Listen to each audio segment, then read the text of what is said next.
Speech off. Hi guys, welcome back to my channel. So, today is January 4th and it is World Braille Day. It is also Louis Braille's birthday, the man who invented Braille. Actually, I don't really think he was a man when he invented it at the time. He was a teenager, I think. Anyway, he basically had an accident when he was 3 and became blind, and the story goes from there. I've read a million accounts of Louis Braille.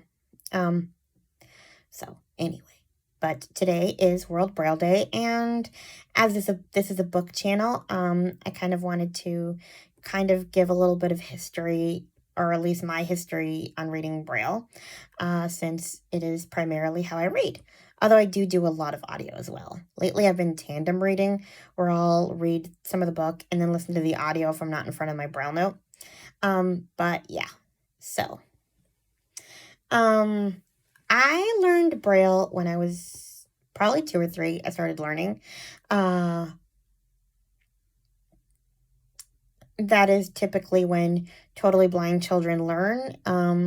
It is not as common with partially sighted children because they can read large print. The problem is that some of those children lose their vision later in life, and then they don't want to learn Braille, and they eventually do, but it's harder for them. So I actually think that we should be teaching partials as well. But unfortunately, Braille is kind of going out of fashion as we get more advanced with technology in certain aspects. We have like computers and like software like JAWS that can read you the things that are on the screen, and other programs like Dragon where you can literally talk into the computer and it types for you. So if we wanted to, we could literally be functioning members of society without learning to read or write at all as blind people, which I find appalling, but I learned how to read. And I'm actually one of those unique blind people who needs to read, like, in order to function. A lot of my friends can listen to something and memorize it, or like learn via audio. I never could. And some teachers would tell me that I needed to learn to be able to do that. Like, they would give us recordings of the textbooks, like the history books, and I just could never function that way. And it always frustrated them because I would always insist on having the Braille book. But it's like, I mean, you don't ask that of the print kids because they have their books readily available to them in school. But, their argument was, well, you're blind, you use your ears. Why can't you train them to retain information like that? And it always made me nuts. I was always a learner who had to read. Don't get me wrong, I enjoy my audiobooks too. I love audiobooks, but they have to be books where I'm not learning something. If I'm reading something educational, I have to read it. If I listen to it, I'm going to fall asleep. So yeah, I consider myself pretty similar to any sighted person. Most sighted people say audiobooks put them to sleep. They have to read. But we're not allowed to say that because we have super ears who are expected to retain everything via hearing, and that infuriates me, which is one of the many reasons why I find the whole we're gravitating toward listening to robots read to us and speaking into the mic so that the robot can type for us also infuriating. Just the direction that we can go in. Anyway, that's a soapbox for another day. But yeah, I am a reader, a learner who needs to read. So, like I said earlier, I started learning Braille when I was 2 or 3. I always liked listening to stories. My mom read to me a lot as a little kid. But she was kind of a reader snob. She did not like the baby picture books, like the ones, Dr. Seuss was practically banned in our house. Like, no way was she reading that. Any books that had like repeated words or anything like that, she was not doing. So, green eggs and ham and all that stuff. So when I started learning to read Braille, I remember being completely disgusted by those books because I thought they were so stupid. And I know, like, Dr. Seuss is like prolific. I am, all the credit to him. He made himself famous. Fantastic. I just remember being like, what is this? I don't like it. Because I had been reading like novels with my mother, and here come my teachers giving me Sam I Am, and I was just like, what is this? I don't like it. I was like offended that they were giving me such things to read. So, I preferred to be read to until I got to regular school when I was in third grade, because I went to school for the blind when I was little. Um, but when I got to third grade, I started reading chapter books, and that's when I had respect for reading, and I loved it ever since. Like reading.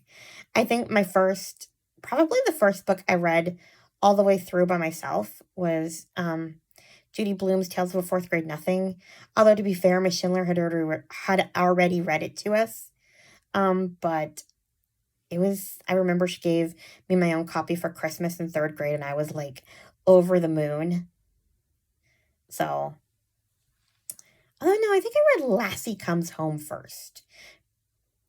Yeah, that was before Miss Schindler, but it was not as good as Fudge. But yeah, I was always a reader. And I owned a ton of books because Braille Institute used to have this program. It was called the Braille Special Collections. I'm not sure if they still have it. It's a catalog for kids. It used to come every 3 months, and we could pick 3 books, 3 fiction books, and 1 nonfiction book, or just 3 fiction books. And they would send them to us and let us keep them. And, for years, that's what I did. So I got a pretty decent book collection, which I'm pretty sure I gave away like 10, 15 years ago once digital Braille started being a thing. But yeah, I amassed quite a book collection. And I had to get a really, really huge bookshelf. Like, I mean, I don't know if you've seen the size of a Braille book. It is like huge, especially like the ones that have several volumes. I think Harry Potter and the Order of the Phoenix is like 13, 14 volumes. I don't think I ever owned that one in Braille, but I owned Goblet of Fire, and that was 10 books. So yeah, I needed a lot of room for a lot of books. And there were still some books in boxes in my closet as a kid. So actually, one of the problems that my parents had when I was a kid was that there was really nothing they could do to punish me, because all I really liked doing was reading. I hated people. I didn't want to, like, I never was really a huge fan of, like, going out. I didn't really like family parties. Like, if my parents had said, you don't get to go to cousin Alexis's birthday, I'd be like, excellent. I don't want to go to Alexis's birthday. I want to stay home and read. I don't like people. I know that sounds terrible. Like, I like to be alone and read. So, like, the only thing they could punish me with, if they ever even considered doing it, was taking away my books, because that's all that I would care about. Like, you can take everything else away, but don't take my books. But the problem was that bookshelf was so big that it took a literal forklift to get it out of my bedroom. Like, it was massive.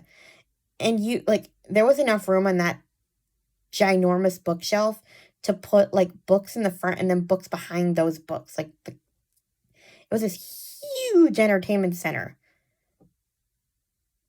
that like my uncle had, that he gave me, and whew, that thing was huge. So there was no way to move it in and out of my room whenever I misbehaved. So, not much they could do to ground me. And I kept bringing home more books. Also, textbooks were kind of an issue at school. Because, like, there were so many volumes. Like, one textbook is, like, 30 or 40 books. Like, volumes. So sometimes I used to have, like, a suitcase, like a roller bag, so that I could carry all my books around. And even then, I'd still be carrying a few books in my hands, because sometimes I would need more than one volume of a math book or whatever book that I was doing homework with to work with. Like, I would have 2 or 3 volumes of the same book stacked in front of me doing homework, because sometimes they said, okay, you're going to do the math problems on page 250, but then you're also going to do the ones that are on page 505 and 365. So you have like 3 or 4 books at a time. It was insane. Like the level of like the amount of books I had to carry around. Thankfully, we now have electronic Braille, which makes life much easier in some ways. The other problem was that there weren't always enough like books available. Uh, like they didn't publish every single book in Braille at the time. So one of my resource teachers, Miss Schindler, she would Braille the books for us. She Brailled a lot of Jeannie B. Jones books and like a lot of the Magic Treehouse books I loved when they first came out so that I could read them like immediately, because a lot of times you have to wait. The only books that you didn't have to wait for were the Harry Potter books, really, because they were like super popular. So you had to get those out like immediately or there'd be like a riot. But other than that, like people weren't in a hurry to give you like, you know, it was hard to give you those books, to have those books available. So Miss Schindler would Braille them. And a book that took her 2 weeks to Braille, like a 10-chapter Magic Treehouse book, I read in like an afternoon. Like I was done. So she could never keep up with me. So one time she like basically made me read a book 2 chapters a week. Just so, I mean, I would slow down partly and enjoy the story and kind of be in suspense. And partly because, I mean, couldn't keep up with it. With the amount of books I read, and I mean, she was only one person. But that was pure torture. I mean, if any of you guys have read Lemony Snicket, I think Mitzi from Mitzi Reads and Writes and Keisha from A Book Like You have both kind of read them. And so you know those books are like super plot heavy and there's like secrets and the Snicket file and all of this stuff. And you have like, I waited with anticipation for each of those books in the same way that people waited for Harry Potter. Like I was at the bookstore on release day as soon as my parents got home from work. I was there to get that next audiobook as soon as, it came out.